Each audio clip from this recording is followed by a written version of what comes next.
ធម៌ទាំងឡាយមានចិត្តជាធំ មានចិត្តប្រសើរបំផុត សម្រេចមកពីចិត្ត បើបុគ្គលមានចិត្តត្រូវទោសៈប្រទុសរាយហើយ ទោះបីនិយាយក្តី ធ្វើក្តី ក៏អាក្រក់ដែរ ព្រោះអំពើអាក្រក់នោះឯងហើយ សេចក្តីទុក្ខរមែងដេញជាប់តាមក្រោយបុគ្គលនោះ ដូចជាកង់រទេះវិលតាមស្នាមជើងគោ ដែលអូសនឹមរទេះយ៉ាងដូច្នោះឯង ធម៌ទាំងឡាយមានចិត្តជាប្រធាន មានចិត្តប្រសើរបំផុត សម្រេចមកពីចិត្ត បើបុគ្គលមានចិត្តជ្រះថ្លាហើយ ទោះបីនិយាយក្តី ធ្វើក្តី ក៏ល្អទាំងអស់ ព្រោះចិត្តជ្រះថ្លានោះឯង សេចក្តីសុខរមែងជាប់តាមក្រោយបុគ្គលនោះ ដូចជាស្រមោលដែលអន្ទោលតាមប្រាណយ៉ាងដូច្នោះឯង ជនទាំងឡាយចងសេចក្តីក្រោធខឹងទុក្ខយ៉ាងនេះថា អ្នកនោះបានជេរអញ អ្នកនោះបានវាយអញ អ្នកនោះបានឈ្នះអញ អ្នកនោះបានលួចទ្រព្យរបស់អញ ពាក្យវេរារបស់ជនទាំងឡាយនោះ នឹងមិនស្ងប់រងាប់ឡើយ ជនទាំងឡាយណាមិនចូលទៅចងសេចក្តីក្រោធខឹងនោះទុកយ៉ាងនេះថា អ្នកនោះបានជេរអញ អ្នកនោះបានវាយអញ អ្នកនោះបានឈ្នះអញ អ្នកនោះបានលួចទ្រព្យរបស់អញ ពាក្យវេរារបស់ជនទាំងឡាយនោះ នឹងស្ងប់រងាប់បាន ក្នុងកាលណាណាក៏ដោយ ធម្មតាពាក្យទាំងឡាយក្នុងលោកនេះ មិនដែលស្ងប់រងាប់ដោយការចងពៀរឡើយ តាមការពិត ពាក្យទាំងឡាយតែងស្ងប់រងាប់បានដោយការមិនចងពៀរ នេះជាធម៌ចាស់មានយូរណាស់មកហើយ ពួកជនដទៃទៀតមិនដឹងច្បាស់ថា ពួកយើងទាំងអស់គ្នាកំពុងតែត្រដាបត្រដួសនៅក្នុងទីប្រជុំសង្ឃនេះ ឯជនទាំងឡាយណានៅក្នុងទីប្រជុំសង្ឃនោះ ដឹងច្បាស់យ៉ាងនោះ សេចក្តីវិវាទទាស់ទែងគ្នានឹងស្ងប់រងាប់បាន ព្រោះតែជនទាំងអស់នោះ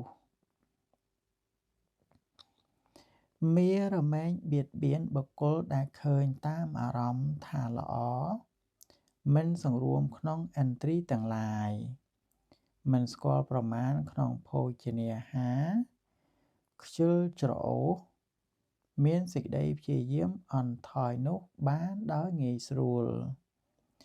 ដូចវាយោបក់បោករំលើងនៅដើមឈើ ដែលមានឫសមិនល្អយ៉ាងនោះឯង មារមិនអាចបៀតបៀនបុគ្គលដែលពិចារណាឃើញតាមអារម្មណ៍ថាមិនល្អ សង្រួមក្នុងឥន្ទ្រីទាំងឡាយ ស្គាល់ប្រមាណក្នុងភោជនាហារ មានសទ្ធា មានសេចក្តីព្យាយាមល្អហើយនោះបានឡើយ ដូចព្រះពាយបក់បោកថ្មភ្នំតាន់ឲ្យបែកបាក់មិនបានយ៉ាងនោះឯង បុគ្គលណាមិនមែនជាអ្នកមានកិលេស ដូចជាទឹកអម្ចាត់ប្រះចេញហើយ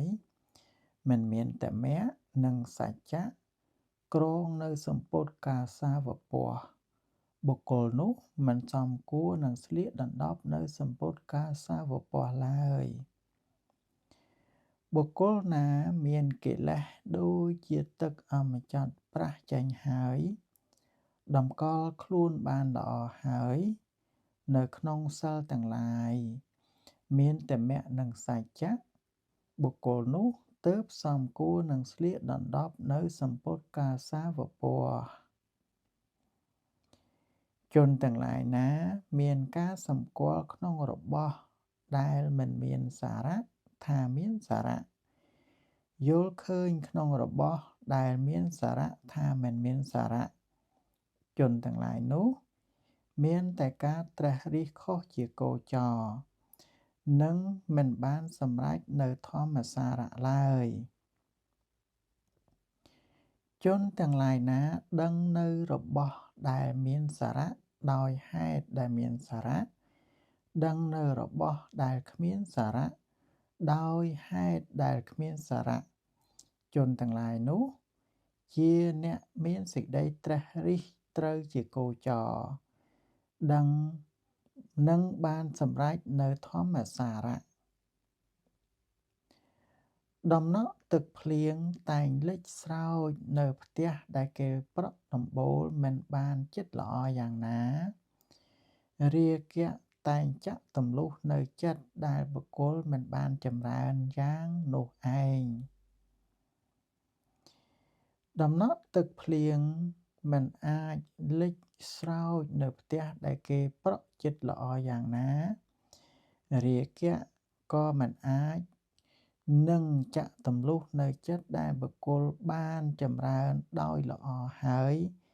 ក៏យ៉ាងនោះដែរ អ្នកដែលធ្វើអំពើបាបកម្មរមែងសោកសៅក្នុងលោកទាំងពីរ គឺរមែងសោកសៅក្នុងលោកនេះផង សោកសៅក្នុងលោកខាងមុខផង គេរមែងសោកសៅក្តៅក្រហល់ក្រហាយ ព្រោះឃើញកម្មដែលសៅហ្មងរបស់ខ្លួន អ្នកដែលបានធ្វើបុណ្យទុកមកហើយ រមែងត្រេកអររីករាយសប្បាយក្នុងលោកទាំងពីរ គឺរីករាយក្នុងលោកនេះផង រីករាយក្នុងលោកខាងមុខផង គេរមែងត្រេកអររីករាយសប្បាយ ព្រោះឃើញនៅកម្មដែលបរិសុទ្ធរបស់ខ្លួន អ្នកធ្វើបាបតែងក្តៅក្រហល់ក្រហាយក្នុងលោកទាំងពីរ គឺក្នុងលោកនេះផង ស្លាប់ទៅហើយក៏ក្តៅក្រហល់ក្រហាយក្នុងលោកខាងមុខផង គេតែងក្តៅក្រហល់ក្រហាយព្រោះដឹងថា ខ្លួនបានធ្វើបាប ដល់ទុគតិហើយ ក៏រឹតតែក្តៅក្រហល់ក្រហាយលើសដើម អ្នកដែលបានធ្វើបុណ្យទុកមកហើយ រមែងត្រេកអររីករាយក្នុងលោកទាំងពីរ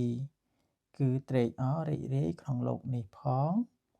ក្នុងលោកខាងមុខផង គេរមែងត្រេកអររីករាយ ព្រោះដឹងថា ខ្លួនគេបានធ្វើបុណ្យទុកហើយ